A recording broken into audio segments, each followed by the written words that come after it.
हमेशा सतर्क रहना चाहिए। एक जंगल में एक हिरन का बच्चा रहता था। उसकी एक आंख नहीं थी, इसी कारण वो हमेशा परेशान रहता था। जिस आंख से उसे दिखाई नहीं देता था, अगर कोई उस आंख की तरफ से हमला करे तो उसे बिल्कुल भी दिखाई नहीं देता था। उसके सभी मित्र उसे कंडी कंडी कह के उसका मजाक उड़ाते थे, जिस कारण वो हमेशा दुखी रहा करता था। मेरे सभी मित्र कितने खुशी से खेलते हैं, मैं ही इस आग की वजह से हमेशा चिंतित रहती हूँ। ना जाने कौन सा खतरा मुझ पे वार कर दे, पता नहीं इस खतरों से मैं कैसे बच सकूं। उसे शिकारियों से, जंगली जानवरों से हमेशा डर लगा रहता था। वो हमेशा यही सोचा करता था कि वो इन सब से कैसे बचे। बहुत सोचने पर उसे एक उपाय सूझा।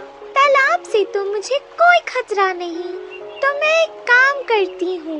जिस आग से मुझे दिखाई नहीं देता उसे मैं तालाब की ओर रखती हूँ, और जिस आग से मुझे दिखाई देता है उससे मैं जंगल की तरफ देखती हूँ।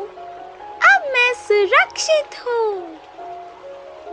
अब हर दिन जैसे उसने सोचा वो बिल्कुल वैसे ही करने लगी और अपना जीवन चिंता मुक्त होकर बिताने लगा। पर एक दिन तालाब में एक शिकारी नाव में शिकार के लिए जंगल की ओर आ रहा था। तब उसकी नजर एक आंख वाले हिरन पर पड़ी। ओहो, बिना कुछ किए ही मुझे मेरा शिकार मिल गया। हा हा। हिरन को उस शिकारी के आने की भनक भी नहीं पड़ी और वो अपना चारा खा रही थी। मैं एक शिकारी हूँ, मेरे हाथ में तीर कमान है। वो मुझे देखते हुए भी बिना डरे चारा कैसे खा रही है।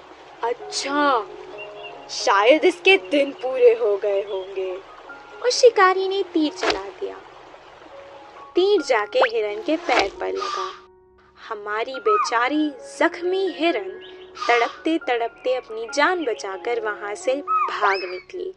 मैं गलत थी, मैंने सोचा कि मुझे तालाब की ओर से कोई खतरा नहीं है, पर आज इसी सोच की वजह से मेरी जान भी जा सकती थी। जंगल में रहने वाले जानवर तो कहीं से भी सुरक्षित नहीं है, उनके लिए संकट कहीं से भी आ सकता है। उस दिन से वो हमेशा सतर्क रहती थी और हर तरफ अपनी नजर रखती थी। इसीलिए कहते हैं कि सतर्क रहने में ही हमारी और हमारे जीवन की भलाई है।